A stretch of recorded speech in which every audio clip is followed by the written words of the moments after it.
Hi, I am Brandon Davis with team members Jacob Abraham and Jim Vandersitis, and this is our presentation of our CS362 final project, the Multi-Game Center. Now, as you can see, our multi-game center consists of three different Arduinos, one being the central hub, and the other being the two games.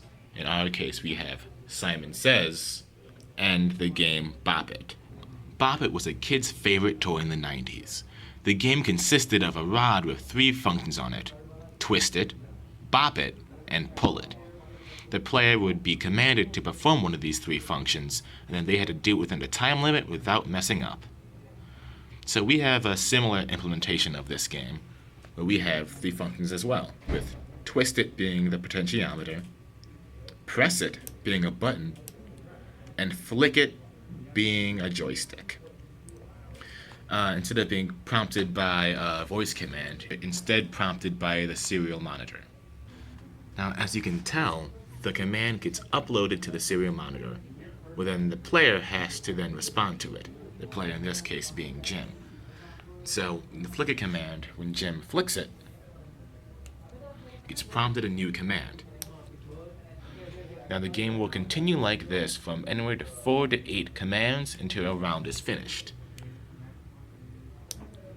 When a round is finished, the time limit gets decremented and the game gets harder.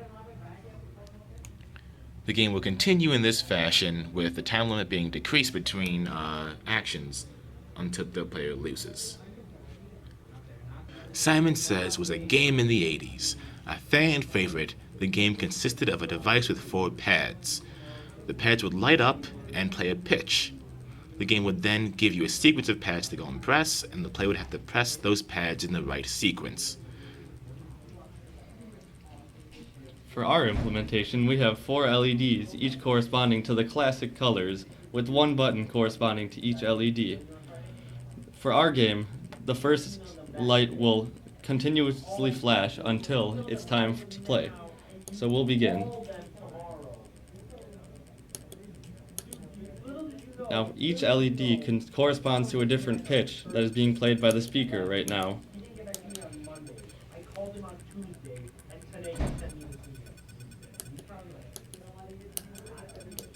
When the player loses, the speaker will play a game over sound and flash the lights.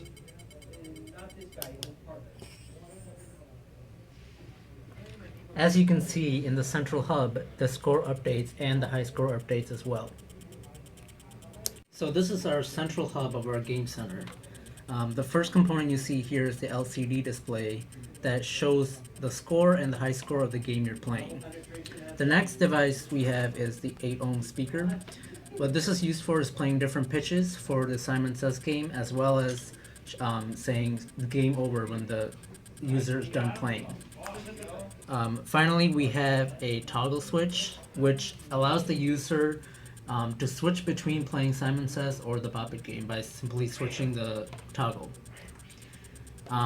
Finally, as part of the central hub, the way we connect it to the two Arduinos is by serial communication and analog communication.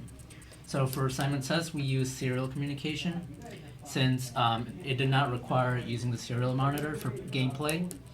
However, with Bop It, we had to use analog communication because the game required using the serial monitor to display the instructions.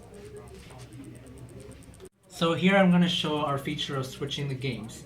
I'm going to do this by switching the toggle switch to go to the Bop It game.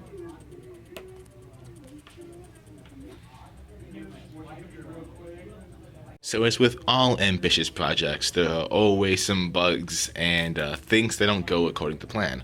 With our multi-game center, we had quite a few issues ourselves. One being that the scoreboard only really works for the Simon Says game. With Bop It, you get things like -47. Additionally, the switch works about half the time.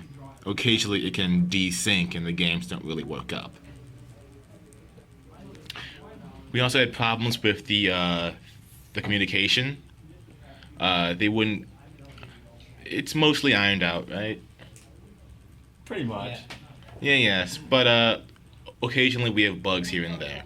The speaker as you can probably hear, is very, very quiet and plays all of the time.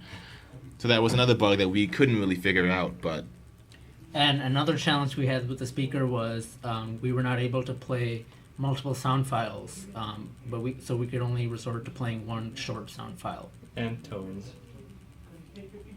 But that's pretty much it. but